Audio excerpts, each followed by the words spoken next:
Hi everybody, this is Ravi Nallapareddy from precision academy. ఈరోజు 1991 ఆర్థిక సంస్కరణలు అన్న విషయం మీద మీతో చర్చించడం జరుగుతుంది. Liberalisation, privatisation and globalisation, LPG reforms అంటారు వీటిల్ని. These are the economic reforms that changed India. ఇవి చాలా ఇంపార్టెంట్. మన ఇండియా స్వాతంత్రం వచ్చిన తర్వాత సంఘటనలో అత్యంత ప్రముఖమైన సంఘటన ఇది. ఏంటంటే ఆ ఒక్క సంవత్సరానికో 5 సంవత్సరాలకో పరిమితమైంది కాకుండా తర్వాత 20-30 సంవత్సరాలని ప్రభావితం చేయగలిగినంత గొప్ప సంఘటన అన్నమాట. ఇంపార్టెన్స్ వైజ్ చూస్తే most important incident after independence, స్వాతంత్రం రావడము, ఆ తర్వాత ఇది అంత ముఖ్యమైన సంఘటన. అలాగే చాలా ఇంట్రెస్టింగ్గా ఉంటుంది. మనం చాలా మంచి విషయాలు ఈ సెషన్లో తెలుసుకుంటాం. చివరిదాకా వినండి. ఒక తెలుగువాడు ఢిల్లీ గద్దెపైకెక్కి మన దేశ భవిష్యత్తుని నిర్దేశించిన సంఘటన ఇది. నేను 3 ప్రశ్నలకి ఈ సెషన్లో సమాధానం ఇస్తాను మీకు. ఒకటి, 7వ పంచవర్ష ప్రణాళిక కాలంలో 6.01 వృద్ధి సాధించిన తరువాత, అంటే 85-90లో 91 నాటికి బ్యాలెన్స్ ఆఫ్ పేమెంట్ అంటే అంతర్జాతీయ చెల్లింపుల సంక్షోభం ఎందుకు వచ్చింది? ఇంత మంచి గ్రోత్ రేట్ అంతకుముందు ఎప్పుడూ రానంతగా 6% దాటిన గ్రోత్ రేట్ వచ్చిన, అంటే గ్రోత్ రేటే చాలా ముఖ్యం కదా. ప్రతి 5 ఇయర్ ప్లాన్లో మన టార్గెట్ వచ్చి ఇంత గ్రోత్ రేట్ ఉండాలా అనేసి. అంత మంచి గ్రోత్ రేట్ వచ్చింది, అనుకున్న దానికంటే ఎక్కువ వచ్చింది. అయితే ఎందుకు అంత సంక్షోభం? మరి 1991 సంస్కరణలో ఏం చేశారు? మూడో విషయం, మన దేశాన్ని మలుపు తిప్పిన 1991 సంస్కరణలు అంతా మంచి చేశాయా, ఏమైనా చెడు కూడా జరిగిందా? ఈ 3 విషయాలను నేను కూలంకషంగా చర్చించడం జరుగుతుంది. మొదటగా ఈ కారణాలు చెప్తాను, ఎందుకు ఇది జరిగింది అనేసి. మొట్టమొదటిది ఈ రష్యన్ బ్లాక్, రష్యా కూటమి. అంటే వితిన్ రష్యా మళ్ళా చాలా వాళ్ళ రిపబ్లిక్స్ ఉన్నాయి, అంటే కజకిస్తాన్, ఉజ్బెకిస్తాన్ ఇట్లాంటివి. అదే కాకుండా ఈస్టర్న్ బ్లాక్, ఈస్టర్న్ యూరోప్లో ఉన్న దేశాలు లైక్ ఈస్టర్న్ జర్మనీ కావచ్చు, ఇలాంటి దేశాలన్నీ కూడా దీంతో కలిపి ఉన్నాయన్నమాట. ఇదంతా విచ్ఛిన్నమైపోయింది. సో అప్పుడు ఏం జరిగింది? అయిపోతే మనకేంటి? ఎక్కడో ఏమో జరిగితే మనకేంటి? ఇవి ఎలా ఉంటాయంటే ఎవరికో ఏమో జరిగితే ఇంకొకరికి ఏమో అయినట్టు ఉంటుంది అనమాట. సుబ్బి పెళ్ళి ఇంకొకరు ఎవరికో చావుకి వచ్చింది అనేసి ఒక సామెత ఏదో ఉంది కదా, అట్లా అనమాట. Rupee trade with the Soviet bloc. ఈ రూపీ ట్రేడ్ అంటే అంతకుముందు ట్రేడింగ్ రూపీ టర్మ్స్లో జరిగేది. ఫారిన్ కరెన్సీ మనకు అవసరం పడేది కాదు, డాలర్స్ కానీ అవి. కానీ ఆ ట్రేడ్ అంతా ఆగిపోయింది 1990-91కి. Rupee trade with Soviet bloc terminated.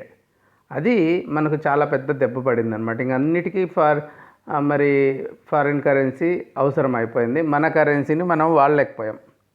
ఈ పేమెంట్స్ రూపీ టర్మ్స్లో జరగవు. ఇంకా తర్వాత ఎక్స్పోర్ట్స్ బాగా తగ్గిపోయాయి. ఈస్టర్న్ యూరోప్ దానికి 22.1% 1980లో ఉంటే 10%కి పడిపోయింది 91-92కి. అంటే ఎంత తగ్గిపోయింది చూడండి.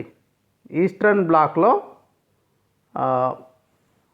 తూర్పు ఐరోపా దేశాలకి, రష్యాకి మనం చేస్తున్న ఎగుమతులు 22% ఉంటే 80లో 91-92 వచ్చేసరికి 10%కి పడిపోయాయి. అంటే చాలా డ్రాస్టిక్గా మన ఎగుమతులు పడిపోయాయి ఈ దేశాలకి. అలాగే రూపీ ట్రేడ్ ఆగిపోయింది. ఈ రెండు చాలా పెద్ద దెబ్బతీసాయి బ్యాలెన్స్ ఆఫ్ పేమెంట్కి. అంటే ఫారిన్ కరెన్సీ తగ్గిపోవడము, రిజర్వ్స్ మన దగ్గర ఒకటి జరిగింది. రూపీ ట్రేడ్ లేకపోవడం వలన ఎగుమతులు తగ్గిపోవడం వలన బ్యాలెన్స్ ఆఫ్ ట్రేడ్ ప్రాబ్లం వస్తుంది, తర్వాత బ్యాలెన్స్ ఆఫ్ పేమెంట్ ప్రాబ్లం వస్తుంది. ఎగుమతులు బాగా పడిపోయాయి ఈ పర్టికులర్ బ్లాక్ ఈ దేశాలకి. ఇంకొకటి గల్ఫ్ యుద్ధం, మూలిగే నక్క మీద తాటికాయ పడ్డట్టు అనమాట. ఇది గల్ఫ్ యుద్ధం అదే సంవత్సరం 1990లో కువైట్ని ఇరాక్ ఆక్యుపై చేసుకునింది సద్దాం హుసేన్. అప్పుడు ఇరాక్కి అధ్యక్షుడిగా ఉన్నాడు. వెపన్స్ ఆఫ్ మాస్ డిస్ట్రక్షన్స్ ఉన్నాయి మీ దగ్గర అని చెప్పి అమెరికా ఆపరేషన్ డెజర్ట్ స్టార్మ్ చేసి వాళ్ళని బ్లాక్ చేసేయడం. సో దాంతో ఈ ప్రాసెస్లో ఏమైపోయింది, మనకి క్రూడ్ ఆయిల్ ప్రైజెస్ బాగా పెరిగాయి. ఎందుకంటే Kuwait, Iraq crude oil supply చాలా చేస్తాయి. ఇది కువైట్ ఇంత చిన్న దేశం, దీన్ని వచ్చేసి ఇరాక్ ఆక్యుపై చేసేసుకుంది. ఏముందిలే చిన్న దేశం కదా అని, కానీ అంతలో యుఎస్ఏ వచ్చిందనమాట. యుఎస్ఏ వచ్చి నాటో దేశాలను తీసుకొని ఇక్కడికి వచ్చి ఆపరేషన్ డెజర్ట్ స్టార్మ్ స్టార్ట్ చేసింది. అంతే, బ్లాక్ అయిపోయింది. అక్కడి నుంచి యుద్ధం కదా, అక్కడి నుంచి ఇంకా ఎక్స్పోర్ట్స్ ఏముంటాయి. ఇంకొకటి ఈ యుఎస్ఏ వాళ్ళే లాక్కుంటారు అనమాట ఆయిల్ అంతా. ఇంకా సో వాళ్ళు వచ్చి వాళ్ళకి యుద్ధానికి అయిన ఖర్చులన్నీ ఇంకా చేసుకోవాలి కదా, ఏదో తక్కువ రేట్కి ఇక్కడి నుంచి తీసేసుకుంటారు. సో ఈ ప్రాసెస్లో మనల్ని ఎండగట్టారు. క్రూడ్ ఆయిల్ ప్రైజెస్ ప్రపంచవ్యాప్తంగా 1990లో $15 ఉంటే బ్యారెల్కి, అది జూలైలో, అక్టోబర్కి వచ్చేసరికి $35 అయిపోయింది. మోర్ దాన్ డబుల్ అయిపోయింది. ఇంకేం చేయాలా, మనం మొత్తం ఇంపోర్ట్ బిల్లు ఈ క్రూడ్ ఆయిల్ ప్రైజెస్ మీద ఆధారపడుతుంది. ఇంపోర్ట్స్ మనం అయ్యే ఖర్చు మోర్ దాన్ డబుల్ క్రూడ్ ఆయిల్కి అయిపోవడం చాలా పెద్ద ప్రాబ్లం అయిందన్నమాట. ఇది మనకు మెయిన్ సప్లయర్స్ ఇరాక్, కువైట్ ఉండేటివి, అక్కడ షార్టేజ్ వచ్చింది. సో యావరేజ్ ఆఫ్ 287 మిలియన్స్ ఉండేదన్నమాట జూన్ ఆగస్ట్ 90లో.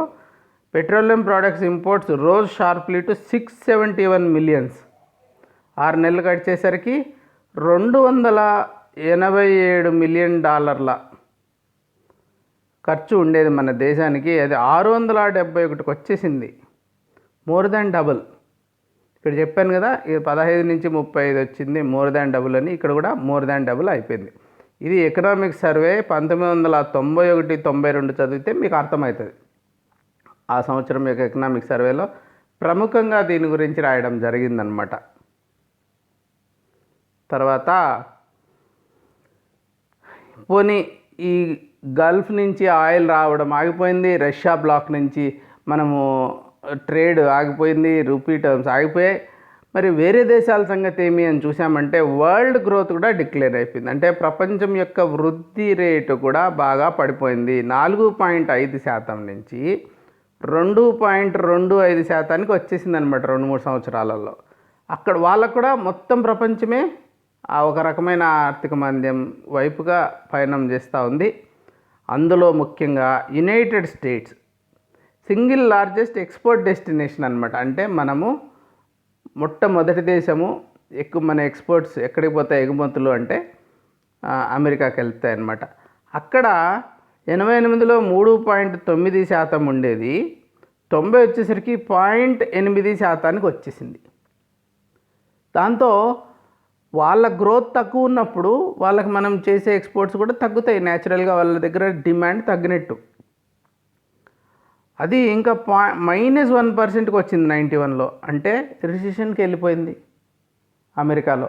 సో మనము ఎవరికైతే నెంబర్ 1 ఎక్స్పోర్ట్ డెస్టినేషన్ ఎగుమతులు ఏ దేశానికి చేస్తున్నామో ఆ దేశంలో గ్రోత్ <0 వెళ్ళిపోవడము, ఆ తర్వాత మొత్తం ప్రపంచం యొక్క గ్రోతే కొంచెం తగ్గడం, ఇవన్నీ 90-91లో జరుగుతున్న సంఘటనలు చూడండి. ప్రపంచం ఇది మన దేశానికి అంతర్గతంగా వచ్చిన సమస్య మాత్రమే కాదు, ఇంటర్నేషనల్గా ఏమేమి చేంజెస్ వచ్చాయి ఆ సంవత్సరం. ఎందుకంటే మనకి 6% GDP growth rate 7th 5-year ప్లాన్లో వచ్చింది కాబట్టి ప్రపంచమంతా బాగుంటే మనకంత సమస్య అయ్యేది కాదేమో. కాబట్టి అది కూడా మీరు గుర్తుంచుకోవాలి, అందుకోసం ఇవన్నీ చెప్తున్నా. ఇంకా అంతర్గతంగా ఏం సమస్యలు ఉన్నాయి, అంతర్గతంగా కూడా చాలా డ్రాస్టిక్ చేంజెస్ రావడం మొదలుపెట్టాయి. నవంబర్ 89 నుంచి మే 91 మధ్యలో రాజకీయ అస్థిరత అంటే పొలిటికల్ అన్సర్టనిటీ అనేది వచ్చిందనమాట. తర్వాత 1.5 ఇయర్లో 1.5 సంవత్సరం కాలంలోనే కొయిలేషన్ గవర్నమెంట్స్ 3 తయారైనాయి. కొయిలేషన్ గవర్నమెంట్స్ 3 ప్రైమ్ మినిస్టర్స్ వచ్చారు. మొట్టమొదట రాజీవ్ గాంధీ, తర్వాత ఏమో విపి సింగ్, చంద్రశేఖర్, ముగ్గురు వచ్చారు. తర్వాత PV Narasimha Rao. So investor confidence అనేది బాగా పడిపోయింది. ఇది ఇంత అన్స్టేబుల్ ఉన్నప్పుడు ఇన్వెస్టర్స్ ముందరికి రారు, పొలిటికల్ ఇన్స్టెబిలిటీ ఉన్నప్పుడు. అలాగే ఇంటర్నేషనల్ క్రెడిట్ రేటింగ్ ఏజెన్సీస్, వాటిల్లో ముఖ్యమైనటివి S&P అంటే స్టాండర్డ్ అండ్ పూర్, తర్వాత మూడీస్, వీళ్ళిద్దరూ డౌన్గ్రేడ్ చేసేసాయి, కిందికి మార్చేసాయి. India long term foreign debt rating అంటే వీళ్ళకి ఎవరన్నా అప్పిస్తే లాంగ్ టర్మ్ డెట్స్ తీర్స్తారా లేదా అని చెప్పలేము, చాలా కష్టంగా ఉంది వీళ్ళ పరిస్థితి. ఎవరినైనా చూడండి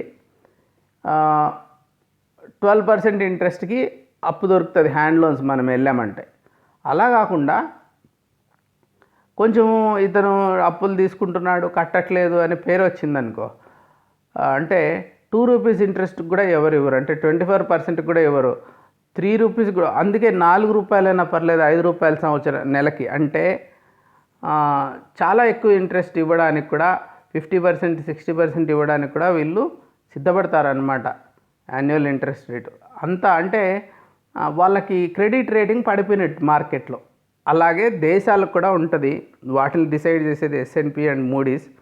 వీళ్ళు ఇండియాకి వీళ్ళు క్రెడిట్ వర్తి కాదు, వీళ్ళకి డబ్బులు ఇస్తే ఎన్నికి వస్తాయి రాదు చెప్పలేము అన్నట్టుగా రేటింగ్స్ బాగా పడిపోయాయి. దాంతో మనకు ఒకవేళ అప్పు పుట్టినా ఇంట్రెస్ట్ రేటు పెరిగిపోతుంది కదా, పుట్టినా పెరిగిపోతుంది. అది క్రైసిస్ మొదలైపోయింది. రాజకీయ అస్థిరత కూడా దానికి తోడైంది.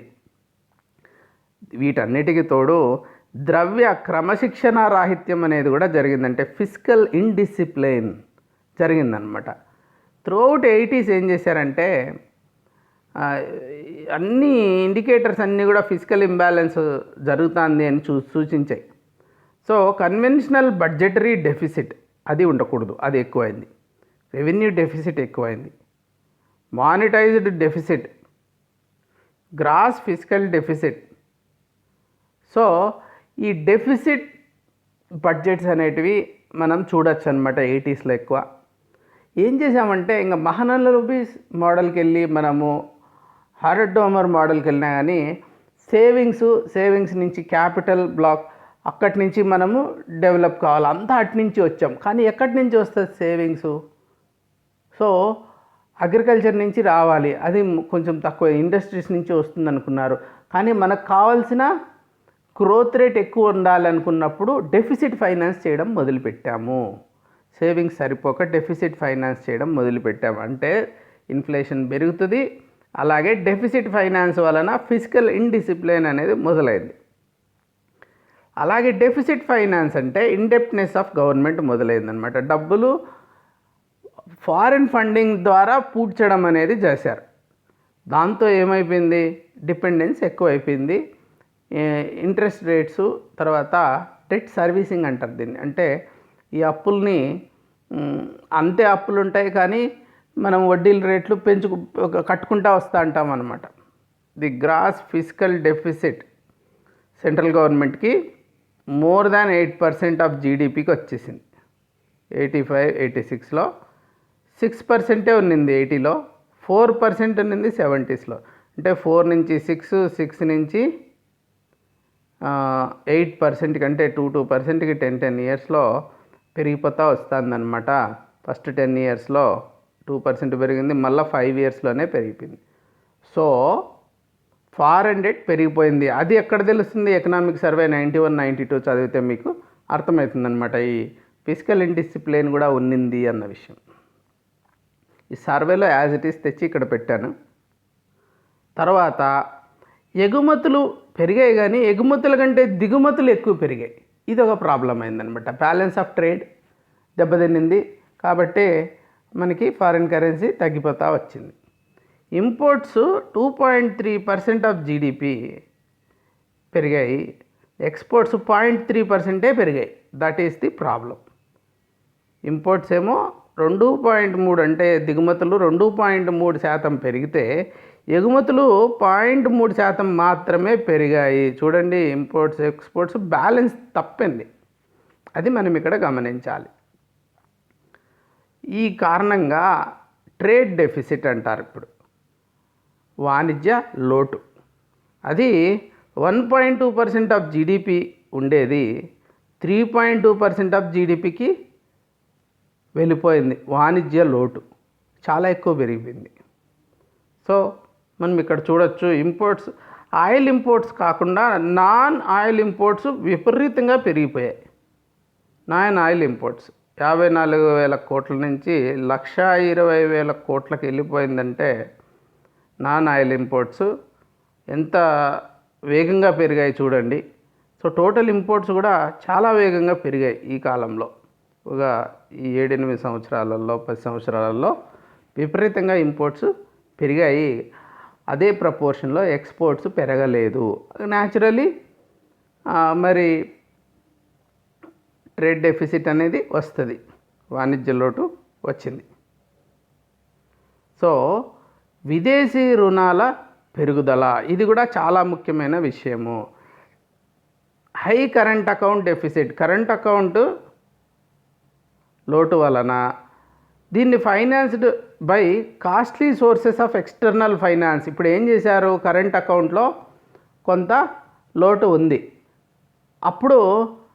ఇప్పుడు దానివల్ల ఏమైపోయింది, మనకి కరెంట్ అకౌంట్ అంటే బ్యాలెన్స్ ఆఫ్ ట్రేడ్, రెమిటెన్సెస్ అన్నీ చూసిన తర్వాత మనకి కరెంట్ అకౌంట్లో డెఫిసిట్ అనేది కనిపించింది. ఆ డబ్బులు ఎక్కడో ఒక చోటు నుంచి రావాలి. మనమేం చేసాము, ఎక్స్టర్నల్ బారోయింగ్స్ చేసాం, కమర్షియల్ బారోయింగ్స్. ఏదో వరల్డ్ బ్యాంక్ నుంచి ప్రిఫర్డ్ రేట్స్లో తీసుకోవడం కాకుండా కమర్షియల్ బారోయింగ్స్ చేయడము, ఎన్ఆర్ఐ డిపాజిట్స్ కొంచెం మంచి అట్రాక్టివ్ రేట్స్ ఇచ్చి ఎన్ఆర్ఐ డిపాజిట్స్ సంపాదించడము, ఇలాంటివి చేయడం వలన డెట్ సర్వీసింగ్, అప్పులకి కట్టాల్సిన రుణభారంతో పాటు ప్రతి సంవత్సరం కట్టాల్సిన వడ్డీ పెరిగిపోయాయి. ఇంకా 80sలో reduction in inflows of concessional assistance ఏదైతే ఇండియాకి వచ్చేదో అది తగ్గిపోయింది. 80 దశకంలో కన్సెషనల్ రేట్ తగ్గిపోయింది. సో అది 89% ఉండేది, 80లో 35%కి పడిపోయింది కన్సెషనల్ అసిస్టెన్స్. టోటల్ మనం ఫైనాన్సింగ్లో ఇంత తక్కువ వచ్చేసింది. దాంతో హయ్యర్ ఇంట్రెస్ట్ రేట్లకి మనం తీసుకోవాల్సిన పరిస్థితి. ఎక్స్టర్నల్ డెట్ 23 బిలియన్స్ 80-81లో ఉంటే $63 బిలియన్ 90-91కి వచ్చేసరికి 10 సంవత్సరాలలో 3 రెట్లు పెరిగిపోయింది మన అప్పు.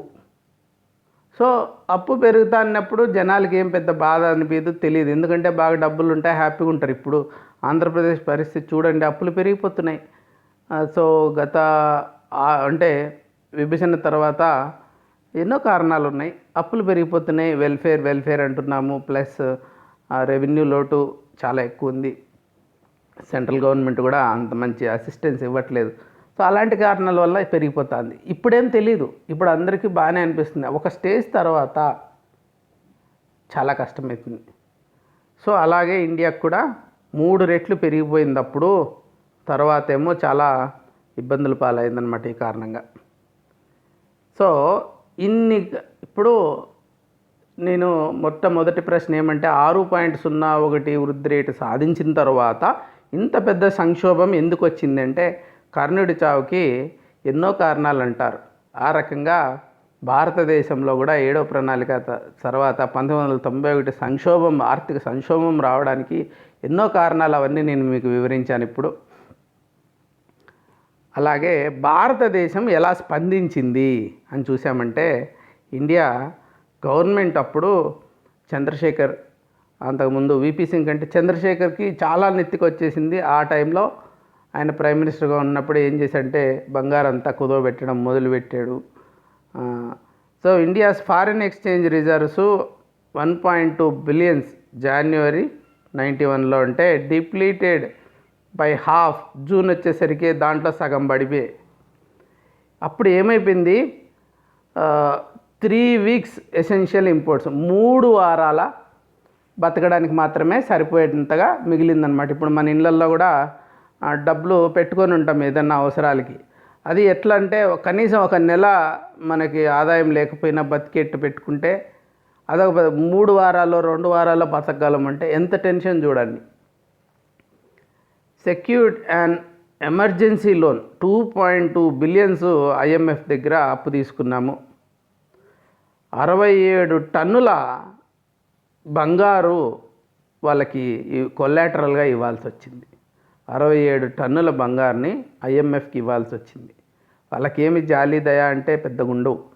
సో నీ దగ్గర ఏముందంటే ఏదేదో చెప్తే కడతాం చేస్తాం మనం డెవలప్ అవుతామంటే వాళ్ళు నమ్మే పరిస్థితి లేదు. సో బంగారు తెచ్చి పెట్టండి అన్నారు. సో 67 టన్నుల బంగారు వాళ్ళ దగ్గర పెట్టాం. అలాగే రిజర్వ్ బ్యాంక్ ఆఫ్ ఇండియా ఏం చేసిందంటే 47 టన్నుల బంగారు తీసుకెళ్ళి బ్యాంక్ ఆఫ్ ఇంగ్లాండ్లో, 20 టన్నుల బంగారు యునైటెడ్ బ్యాంక్ ఆఫ్ స్విట్జర్లాండ్లో అలా చేసి 600 మిలియన్లు తెచ్చింది. ఇంత బంగారు పెట్టి వీళ్ళు ఆర్బీఐ వాళ్ళు ఎక్కువ తేలేకపోయారు. సో ఐఎంఎఫ్ఏ మేలు అనుకోండి. సో అందరి దగ్గరికి బంగారు ఎత్తకపోయి ఇది ఎలా ఉందంటే చిట్ట చివరికి ఇల్లాలి తాలిబొట్టు కూడా తాకట్టు పెట్టే పరిస్థితి ఒక కుటుంబానికి వస్తే ఎలా ఉంటుందో ఊహించండి. పసుపు తాడేసుకొని తాలిబొట్టు తాకట్టు పెట్టేసి ఎంతో అంత అవసరం వచ్చేసింది, నెత్తి మీదకి వచ్చింది. ఎవరు మన ఫేస్ వాల్యూ చూసి డబ్బులు ఇచ్చేటోళ్ళు లేరు. బంగారు పెట్టాల్సిన పరిస్థితి కుదోబెట్టుకుంటా ఇండియా కుదోబెట్టుకుంటా వెళ్ళిపోయి కొంచెం అయితే డిఫాల్టర్ అయ్యే పరిస్థితి, దివాలా తీసే పరిస్థితి వచ్చిందనమాట. 3 వారాలకి 2 వారాలకి సరిపడా. ఇప్పుడు తర్వాత ఆయిల్ సప్లై ఆగిపోద్ది, అన్ని ఎసెన్షియల్స్ ఆగిపోతాయి. డబ్బులు ఇస్తే కానీ వాళ్ళు ఇవ్వరు కదా. ఎంతని ఇప్పటికి ఇచ్చిన దానికే డబ్బులు ఇవ్వండి మళ్ళీ కొత్తవి ఇస్తామంటారు. సో మనం మామూలుగా వ్యాపారాలలో వ్యక్తుల్లో చూసేటివే దేశాల మధ్య కూడా జరుగుతాయి. అప్పుడు ఏమైంది, ఇవన్నీ పెట్టడం వలన బ్యాలెన్స్ ఆఫ్ పేమెంట్ క్రైసిస్ నుంచి కొంచెం బయటకు వచ్చి అప్పుడు మళ్ళీ పివి నరసింహారావు, అపర చాణక్యుడిగా భావించే పివి నరసింహారావు అప్పుడు ప్రైమ్ మినిస్టర్గా రావడం. ఇది ఎలా ఉంటుందంటే ఈ పర్టికులర్ ఘట్టం మీరు అర్థం చేసుకుంటే అతి భయంకరమైన అతి క్లిష్టమైన సమస్యల నుంచి చాలా గొప్ప అవకాశాలని వెతుక్కోవడం అనేది జరిగిందనమాట. దేశం అభివృద్ధికి బాటలు వేయడానికి దాన్ని అవకాశంగా తీర్చిదిద్దారు పివి నరసింహారావు, మన్మోహన్ సింగ్ గారు ఇద్దరు. ఇది చాలా గ్రేటెస్ట్ క్రైసిస్ వచ్చినప్పుడు మీరు ఆలోచించాలి. ఈ క్రైసిస్ చూసి భయపడిపోయి బెంబేలు ఎత్తిపోకుండా క్రైసిస్లో నుంచి ఆపర్చునిటీస్ వెతుక్కోవడం తెలివితేటలుగా మీకుంటే చాలా కష్టాలను కూడా మీరు మీ వైపుకి మలుపు తిప్పి మార్పుకి పునాదులుగా దాన్ని వాడుకోవచ్చు. సో ఈ ఆర్థిక సంస్కరణలు ఎందుకు చేశారంటే అన్ని మంచి మంచి విషయాలన్నీ ఉంటాయి ఇక్కడ. ఎగ్జాక్ట్లీ ఇవన్నీ జనరల్ పాయింట్స్. సో ఆర్థికాభివృద్ధి రేటును పెంచడం, పారిశ్రామిక రంగంలో పోటీతత్వాన్ని పెంచడం, కోశ లోటుని తగ్గించడం, ఇది ఇంపార్టెంట్. తర్వాత పేదరికం, ఆదాయ అసమానత తగ్గించడం, ఇదంతా పెద్ద కాదు కానీ రాసుకుంటారు పాయింట్స్. ప్రభుత్వ రంగ సామర్థ్యాన్ని పెంచడం, విదేశీ ప్రత్యక్ష పెట్టుబడులు ప్రోత్సహించడం, విదేశీ చెల్లింపుల లోటును తగ్గించడం, ఎస్ దిస్ ఈజ్ ఇంపార్టెంట్. ప్రాంతీయ అసమానతలను తగ్గించడం, ఉపాధి అవకాశాలను పెంచి తద్వారా సంపూర్ణోద్యోగితను సాధించడం, ఇవి జనరల్ పాయింట్స్ అన్నమాట. ఎప్పుడన్నా కొన్ని ఎంసీక్యూస్లో అడుగుతుంటారు ఏవి ప్రాధాన్యతలు లక్ష్యాలు అన్నట్టు ఇవి అన్నమాట. ఆర్థిక సంస్కరణలు అంటే మనం 3 గుర్తుపెట్టుకోవాలి: సరళీకరణ, ప్రైవేటీకరణ, ప్రపంచీకరణ. Liberalisation, privatisation, globalisation, LPG reforms అంటారు. అందుకే సరళీకరణ, ప్రైవేటీకరణ, ప్రపంచీకరణ, సబ్ ప్రై ప్రా. సో మొదట లిబరలైజేషన్ అంటే సరళీకరణ గురించి చెప్తాను. ప్రైవేట్ సరళీకరణ అంటేనే మీరు ఒక్కటే ఒక లైన్ గుర్తుపెట్టుకుంటే చాలు, లైసెన్స్ రాజ్. అంటే రాజు ఎవర్రా అంటే లైసెన్సే. ప్రతి దానికి లైసెన్స్ కావాలి, ఏం చేయాలి వేయాలి కూర్చోవాలంటే లైసెన్స్ కావాలి. ఇది అన్ని వైపుల నుంచి కదలలేకుండా పరిస్థితి ఏర్పడిపోయి కదలిక లేక ఆర్థిక రంగంలో కొంచెం మూమెంట్ ప్రాబ్లం అయ్యి డెవలప్మెంట్ కుంటుపడింది. అందుకోసం అని చెప్పి లిబరలైజ్ చేశారంటే ప్రతిదానికి లైసెన్స్ ఉంటే తగ్గించారు. అది మెయిన్ కాన్సెప్ట్, అది గుర్తుపెట్టుకోవాలా. ఇంకా కూడా జనరల్గా చూస్తే సరళీకరణ అంటే ప్రైవేట్ రంగాన్ని ప్రోత్సహించేది, వస్తు సేవల తరలింపై ఆంక్షలు ఎత్తేసేది, ఉత్పత్తిదారులే ధరలు నిర్ణయించుకోవడము, వస్తువులను అమ్మే ప్రాంతాల్లో ఉన్న ఆంక్షలు తొలగించడం, వస్తు రేటును తగ్గించి పన్ను రేటు తగ్గించి, ఇట్లాంటివి జనరల్ పాయింట్స్. అయితే ఇక్కడ ఈ బొమ్మలో రాశాం చూడండి.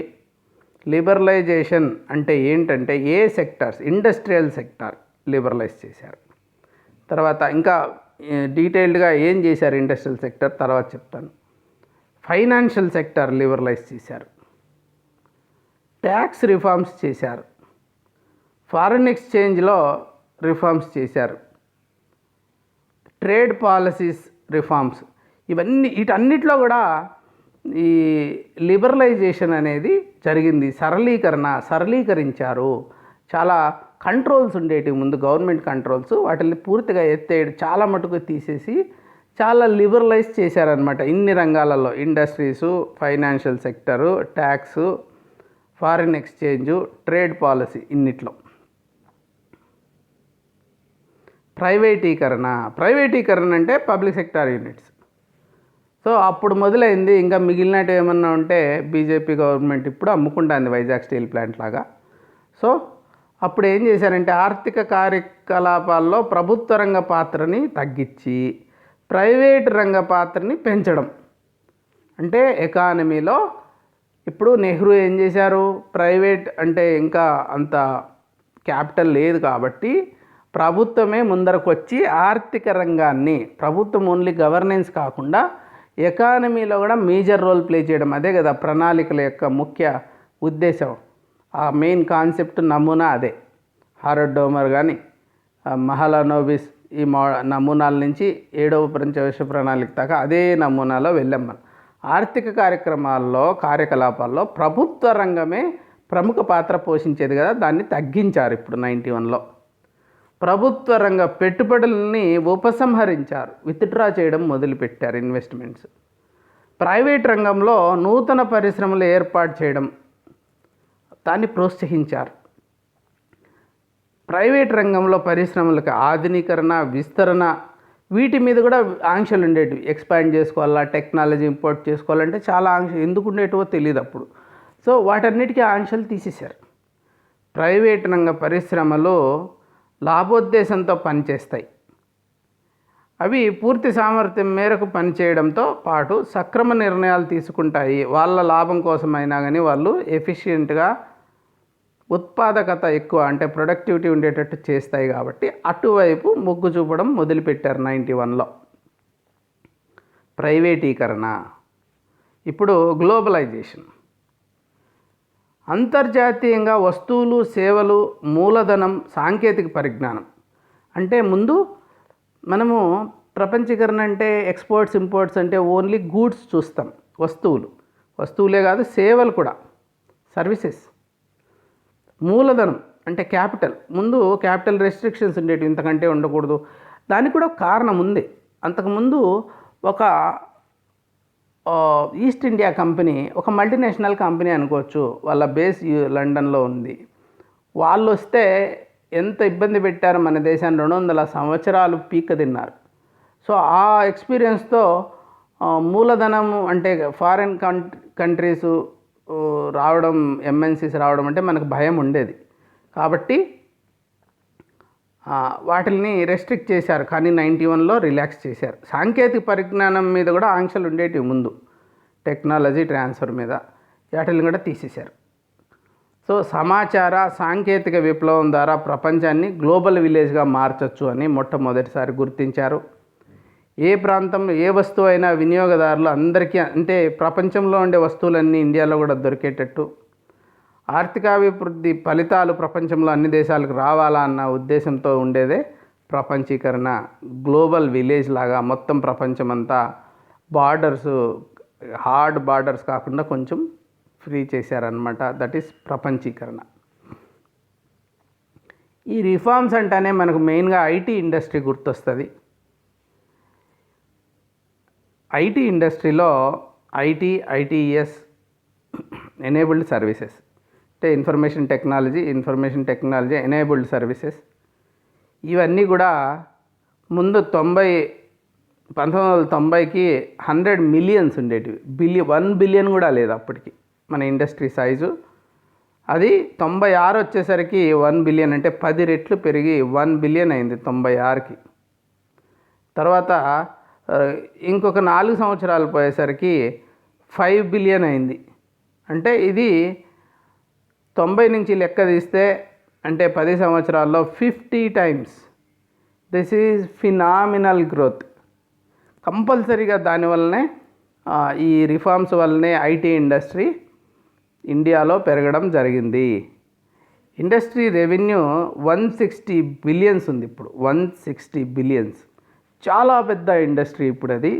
అప్పుడు చాలా చిన్నగా ఉండేది. దీనికంతా కూడా రిఫార్మ్స్ చాలా ముఖ్యంగా దోహదం చేశాయి.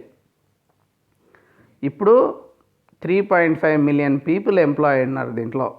ఇంకొక ముఖ్యమైన విషయం ఏమంటే రెమిటెన్సెస్. $80 బిలియన్ ఇప్పుడు ఇండియాకి రెమిటెన్సెస్ వస్తున్నాయంటే చాలా మటుకు ఐటీఎస్ వాళ్ళు పంపిస్తున్నారు. 1990 కంటే ముందు అమెరికాకి ఎవరు వెళ్ళారు అని చూస్తే డాక్టర్లు, లేకంటే ఈ సిక్కులు అక్కడ పెట్రోల్ బంకులు పెట్టుకోవడం, హోటల్స్ పెట్టుకోవడం, గుజరాతీలు హోటల్స్ పెట్టుకోవడం, ఇలాంటివి ఉండేటివి. కానీ 90 తర్వాత చూస్తే సౌత్ ఇండియా నుంచి ముఖ్యంగా మనకి బెనిఫిట్ అయినాము అంటే సౌత్ ఇండియన్స్. నేను కూడా వెళ్ళాను అమెరికాకి. మా ఫ్రెండ్స్ చాలామంది, నా క్లాస్మేట్స్ ఒక 20 మంది ఉన్నారు, ఇంజనీరింగ్ క్లాస్మేట్స్ అమెరికాలో. ఇప్పుడు ఆల్మోస్ట్ ప్రతి రాష్ట్రంలో ఉన్నారు మన మిత్రులు. ఎంబీఏ మిత్రులు కూడా చాలామంది ఉన్నారు. అయితే మొత్తం సౌత్ ఇండియా నుంచి చాలామంది వెళ్ళడం జరిగింది. నార్త్ ఇండియన్స్ కూడా వెళ్ళారు.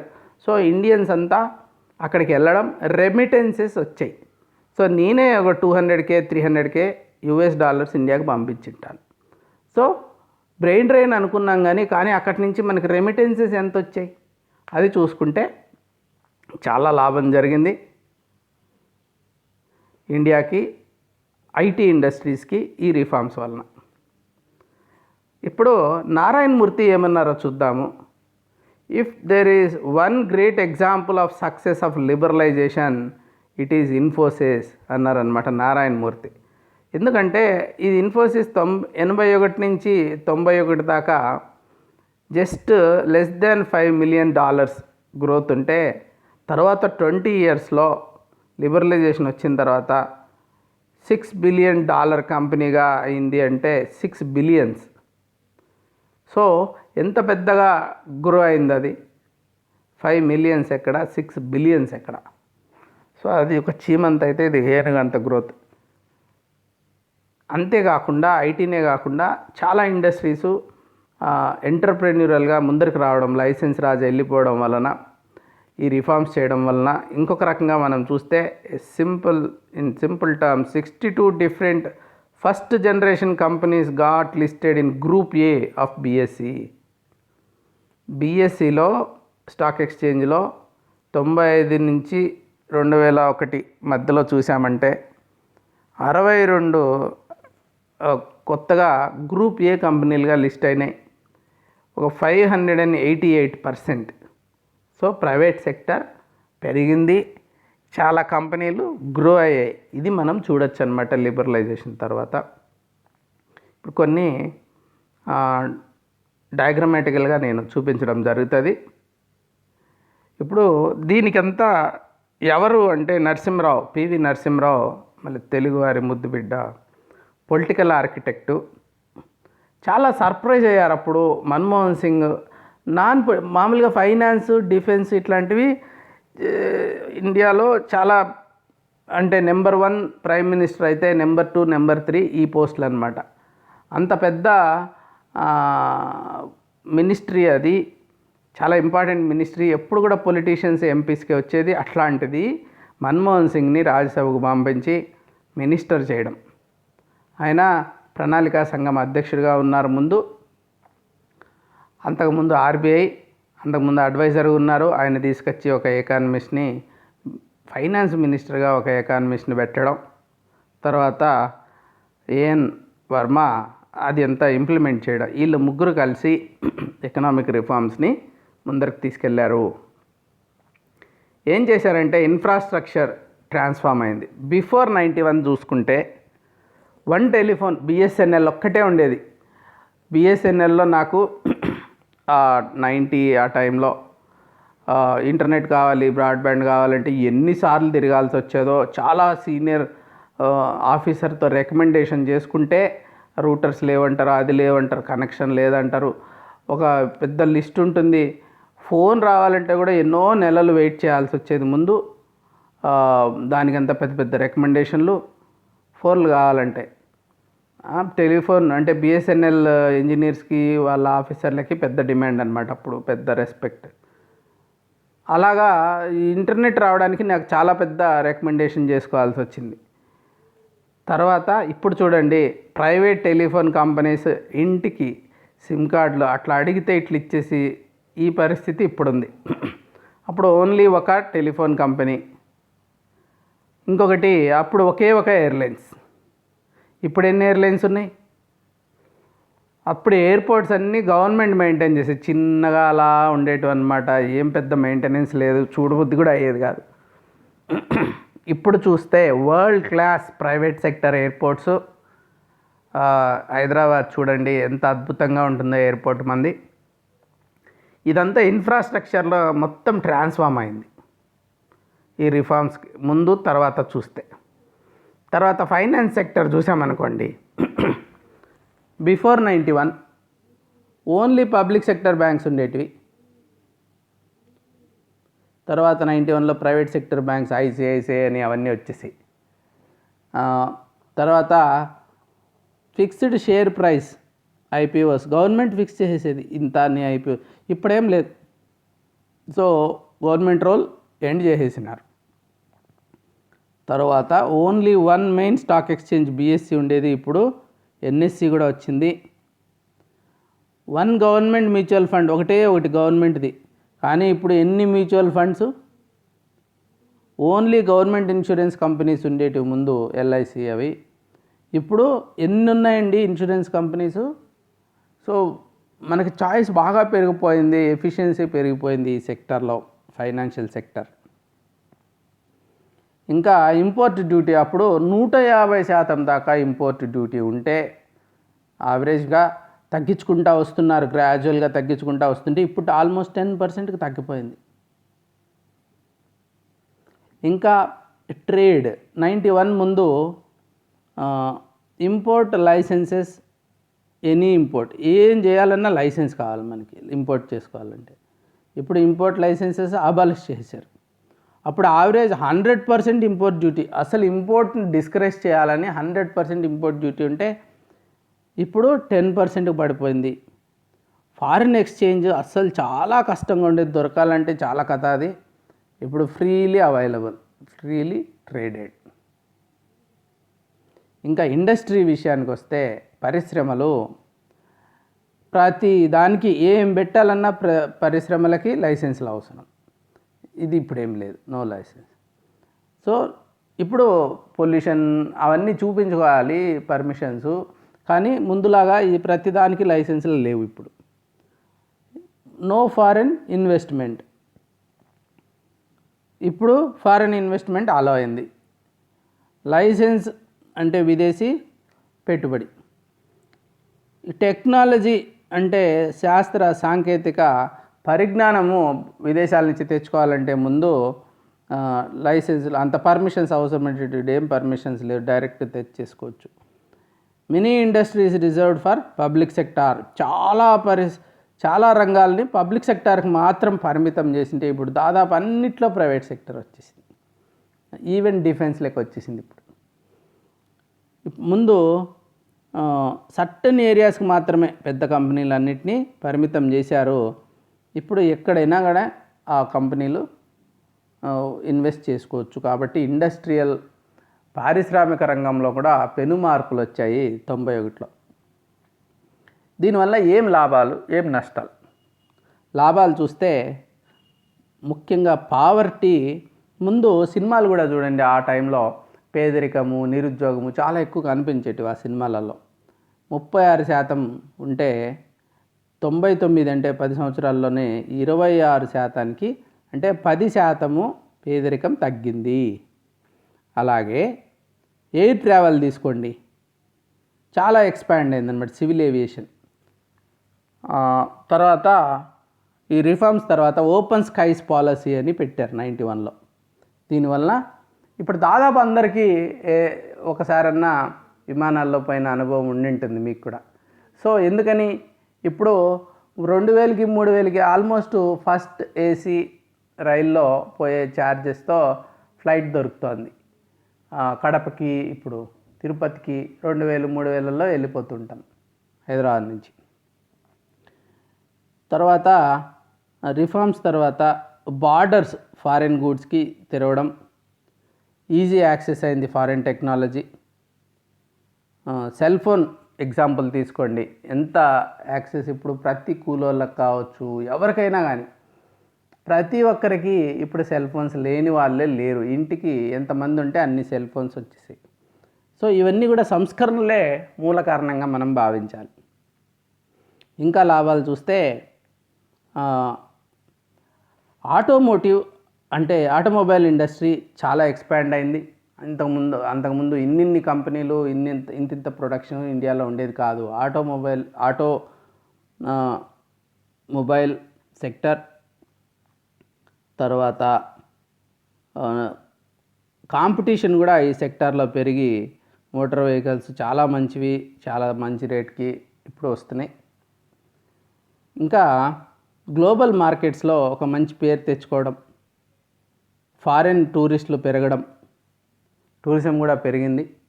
ఇండియాకు కూడా కొంచెం రెస్పెక్టబుల్ ప్లేస్ వచ్చింది. ముందు ఇండియా అంటానే పేదరికం తప్పించి ఏం గుర్తొచ్చేది కాదు. ఇప్పుడు ఇండియా అంటానే టెక్కీస్ గుర్తొస్తున్నారు. చాలా ఇంటెలిజెంట్ వీళ్ళు, మ్యాథ్స్ స్ట్రాంగు, టెక్నాలజీలో ఇండియన్స్ చాలా అహెడ్ ఉంటారు అన్న పేరు వచ్చిందనమాట ఇప్పుడు. ఇంకా రిఫార్మ్స్ వలన ఇంటర్నేషనల్ కాంపిటేటివ్నెస్ మనకి పెరిగింది. ఈవెన్ ఇండివిజువల్సే తీసుకోండి, ఇప్పుడు నేనున్నాను ఏదో మారుమూల పల్లెలో తెలుగు మీడియంలో 10th దాకా చదువుకున్నాను, కానీ ప్రపంచంలో బెస్ట్ ఆఫ్ ది బెస్ట్తో కంపీట్ చేయడం, అమెరికాలో ఐటీలో కన్సల్టెంట్గా పనిచేయడం జరిగింది. అంటే మన వాళ్ళందరూ కూడా ఇప్పుడు ఫర్ ఎగ్జాంపుల్ ఈవెన్ మా అబ్బాయి కార్నిగే మేళన్లో సీట్ తెచ్చుకున్నాడు, వరల్డ్ నెంబర్ 3 ఇన్స్టిట్యూట్ అది, ఆర్టిఫిషియల్ ఇంటెలిజెన్స్కి, కంప్యూటర్ సైన్స్కి సంబంధించి. అట్లాంటి యూనివర్సిటీలో ఇప్పుడు ఎంఎస్ తెచ్చుకోవడము అంటే గ్లోబల్ కాంపిటేటివ్నెస్ ఇండియన్స్కి పెరిగింది ఇండివిజువల్గా చూసుకుంటే. అలాగే దేశానికి కూడా, ఇండస్ట్రీస్కి కూడా కాంపిటేటివ్నెస్ పెరిగిందనమాట. గ్లోబల్గా కంపీట్ చేయాలి. ఇప్పుడు మీరైనా కానీ ప్రైవేట్ సెక్టర్ అంటే గ్లోబల్ కాంపిటీషన్, సర్వీస్ సెక్టర్ ఇప్పుడు ఏదైనా ఇప్పుడు అకౌంటింగ్ కావచ్చు, ఆడిటింగ్, అన్నీ బ్యాక్ అండ్ ఇండియా నుంచి చేస్తున్నాము అంటే అమెరికా వాళ్ళు చేయడం కంటే తక్కువ రేటుకి ఇంకా బాగా పని చేయగలుగుతున్నాం ఇక్కడి నుంచి. అంటే జాబ్స్ అనేటివి ఎక్కడ కూర్చొని ఎక్కడ జాబ్ అయినా చేయొచ్చు. గ్లోబలీ కాంపిటేటివ్ ఉండాలి. నేను ఇండియాలో కూర్చొని అమెరికా జాబ్ 4 ఏళ్ళు చేశాను అంటే వర్చువల్గా. ఇప్పుడు చూస్తున్నాం కరోనా వచ్చిన తర్వాత ప్రతిదీ వర్చువల్గానే జరుగుతుంది. అలాగే గ్లోబల్ కాంపిటేటివ్నెస్ అనేది కంపెనీస్కి, ఇండివిజువల్స్కి, కంట్రీకి వచ్చిందనమాట 91 తర్వాత. Professional services like scientist, technologist, doctors, nurses, teachers, management professionals, ఇవన్నీ కూడా బాగా కాంపిటేటివ్గా వచ్చాయి. చాలామంది కాంపిటేటివ్నెస్ పెంచుకున్నారు. గ్లోబల్గా ఎంప్లాయబిలిటీ స్కిల్స్ పెరిగాయి అన్నమాట 91 తర్వాత. అంటే ఇంకా నష్టాలే లేవా అంటే ఉన్నాయి, అవి కూడా చెప్తాను. దీనివల్ల నష్టాలు కూడా ఉన్నాయి. ఇది ఏంటంటే మెయిన్గా formal sector of the economy మీద వచ్చింది. Agriculture, informal sector left out అనమాట. వాటి మీద మనకి 91 తర్వాత వ్యవసాయము మరి అసంఘటిత రంగాలు వాటికి ఫోకస్ లేదు. ఓన్లీ సంఘటిత రంగం మరి వ్యవసాయం కాకుండా వేరే రంగాలు మాత్రమే అభివృద్ధి చెందడం జరిగాయి అన్నమాట. సో దీనివల్ల ఏమైంది, అనీవెన్ గ్రోత్. అంటే వ్యవసాయ ఆధారితమైన మనుషులు, గ్రామాలు, ప్రదేశాలు దెబ్బతినడం మొదలుపెట్టాయి. Unequal distribution of economic freedom among people. So digital divide కూడా వచ్చింది. అర్బన్ ఏరియాస్కి ముందు పల్లెలకి చాలా ఇంపార్టెన్స్ ఉండేది. అక్కడ ఫెస్టివల్స్ అన్నీ కూడా పండుగలు చాలా బాగా చేసుకునేటోళ్ళు. ఇప్పుడు అంత పరిస్థితి లేదు. అదేదో ఓల్డేజ్ హోమ్స్ లాగా తయారైపోయాయి పల్లెలు. అక్కడ పాడుపడిపోయినట్టు అనిపిస్తుంది. అంతటి కళా జీవం ఇప్పుడు కనపడదు పల్లెల్లో. దీనికి కారణం ఏమంటే 91 రిఫార్మ్స్ కూడా ఒక రకంగా మనం బ్లేమ్ చేయొచ్చు. ఎకనామిక్ లిబరలైజేషను, ఆర్గనైజ్డ్ మ్యానుఫ్యాక్చరింగ్ సెక్టర్ మాత్రం బాగా బెనిఫిట్ అయింది. దానివలన ఎక్కువ ఎంప్లాయ్మెంట్ రాదు అక్కడ. అంటే టెక్నాలజీ వాడుతున్నాము, హెవీ ఇండస్ట్రీస్ వాడుతున్నాము, ఆర్గనైజ్డ్ సెక్టర్ పెరిగింది. ఇన్ఫార్మల్ సెక్టర్, అన్ఆర్గనైజ్డ్ సెక్టర్లో అయితేనే ఎక్కువ జాబ్స్ క్రియేట్ అవుతాయి, ఎక్కువ మందికి అవకాశం దొరుకుతుంది. చిన్న పరిశ్రమలు పెరగలేదు, పెద్ద పెద్ద పరిశ్రమలే పెరిగాయి. అది ఒక నెగిటివ్ అన్నమాట. ఇంకా మార్కెట్ బేస్డ్ ఎకనామిక్ రిఫార్మ్స్, ఇవన్నీ మార్కెట్ ఫోర్సెస్కే అవకాశం ఇచ్చేసరికి మరి పూర్ రిచ్ గ్యాప్ ఎక్కువైపోవడం, ప్యూర్లీ క్యాపిటలిస్ట్ ఎకానమీ అయ్యేసరికి చాలామంది కింద తరగతి వాళ్ళు ఇబ్బందులు పాలయ్యారు, డిఫరెన్సెస్ ఎక్కువైపోయాయి. ఇంకా కూడా సోషల్ సెక్టర్, హెల్త్, ఎడ్యుకేషన్ వీటిని నెగ్లెక్ట్ చేశారు. అవి కూడా ప్రైవేటైజ్ చేసేయడం వలన గవర్నమెంట్లో పబ్లిక్ హెల్త్ చాలా వీక్ అయింది. ఇప్పుడు మనం చూస్తున్నాం, ఎస్పెషలీ కరోనాతో అన్నీ ఎక్స్పోజ్ అవుతున్నాయి, ఎంత వీక్గా ఉన్నామని. సో ఎడ్యుకేషను, హెల్త్, సోషల్ సెక్టర్స్కి అంత ఇంపార్టెన్స్ మనము ఇవ్వలేదు.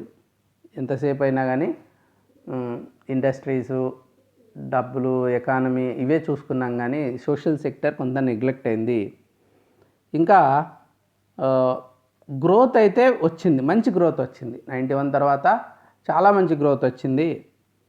అడిక్వేట్ ఎంప్లాయ్మెంట్ రాలేదు, అంతే ప్రపోర్షనేట్గా ఎంప్లాయ్మెంట్ కూడా జనరేట్ అయింటే బాగుండేది, డిస్ట్రిబ్యూట్ అయ్యేది డెవలప్మెంట్. అలా జరగలేదన్నమాట. ఇప్పుడు రూరల్ ఎంప్లాయ్మెంట్ రేట్ 5.6%కి 93లో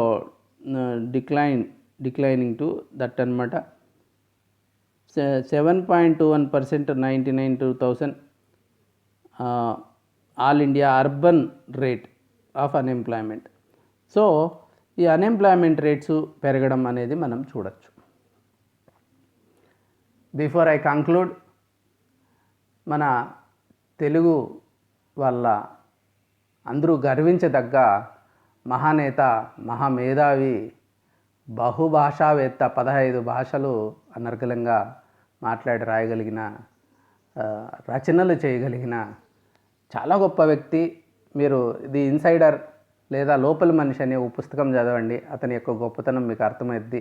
అది బయోగ్రఫీ కాదు, కానీ కొంతవరకు ఇండైరెక్ట్గా ఆయన లైఫ్ ఎక్స్పీరియన్సెస్ అక్కడ కనిపిస్తాయి. అద్భుతమైన వ్యక్తి.